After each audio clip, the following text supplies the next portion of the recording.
Saya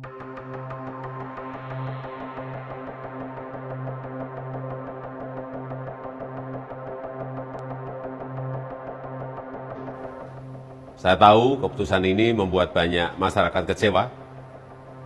Saya pun sama, juga merasakan hal itu, kecewa dan sedih.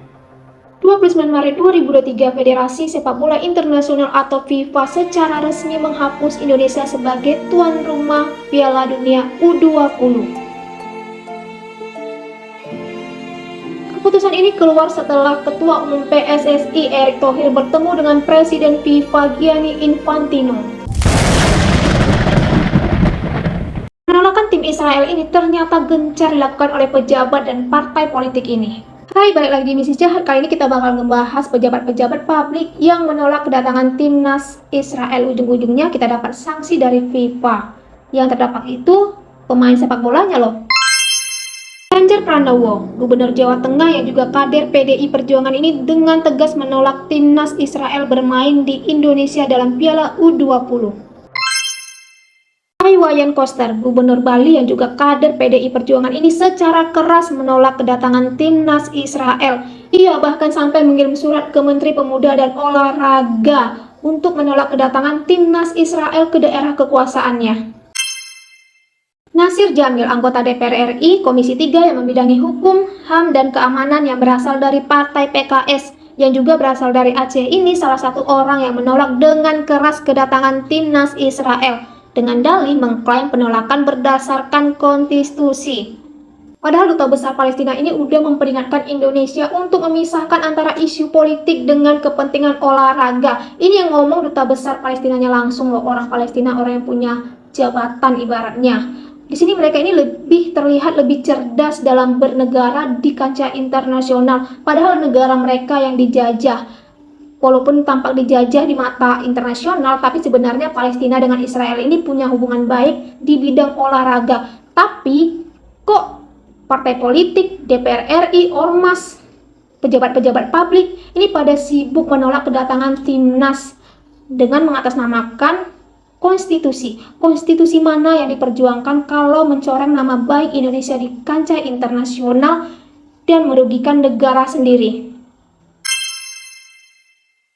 Mustafa Kamal, anggota DPR fraksi PKS ini juga turut menolak timnas Israel untuk bermain di Indonesia, beranggapan kalau udah sewajarnya menolak kehadiran tim nasional Israel dalam Piala Dunia U20, jangan sampai pembiaran membuat Israel semakin jemawa. Bahkan Mustafa memberikan apresiasi ke Gubernur Bali dan Jawa Tengah yang menolak timnas Israel. Sebenarnya ada banyak anggota DPR fraksi PKS yang menolak kehadiran timnas Israel ke Indonesia yang ujung-ujungnya menyebabkan petaka, terutama di bidang persepak bolaan di Indonesia. Terus secara garis besar ada partai politik yang secara terang-terangan menolak timnas Israel baik itu di media sosial ataupun TV nasional. PKS, Partai Keadilan Sosial, adalah partai yang dengan keras menolak kehadiran timnas Israel, tapi anehnya mereka ini berharap jadi tuan rumah Piala Dunia. Please deh guys, ini itu olahraga bukan politik. Udah sejak lama olahraga jadi ajang pemersatu, tapi masih aja hal sekecil ini nggak dipelajari sama partai-partai politik. Ya, mana tahu aja kan dengan bertemunya Israel dengan Palestina bisa menambah keakraban. Nah, ini Indonesia seakan jadi orang ketiga yang berusaha menjauhkan Palestina dengan Israel. MUI, Majelis Ulama Indonesia, juga mengusulkan timnas Israel untuk tidak bermain di Indonesia, tapi menyuruh timnas Israel ini bermain di Singapura.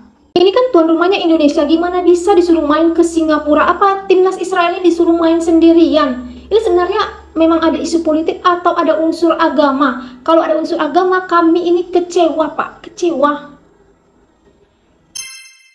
PDIP, beberapa anggota fraksi PDIP turut menolak timnas Israel untuk bertanding. Bahkan Ketua DPP PDIP Hamka Haq menganggap hal itu wajar karena ia mengarah ke prinsip Bung Karno yang tidak mengakui negara Israel sebelum memerdekakan Palestina.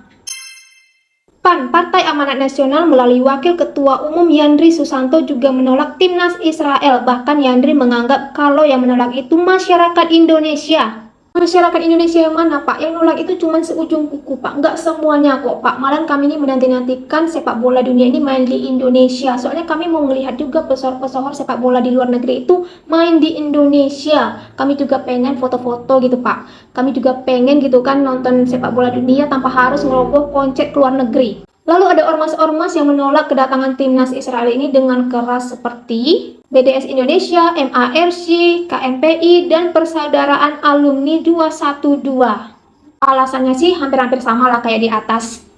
Akibat oknum-oknum di atas tadi, Indonesia atau persepak bolaan Indonesia malah disanksi sama FIFA. Timnas Indonesia yang udah berlatih sekian tahun itu jadi orang pertama yang terdampak akibat sanksi FIFA ini.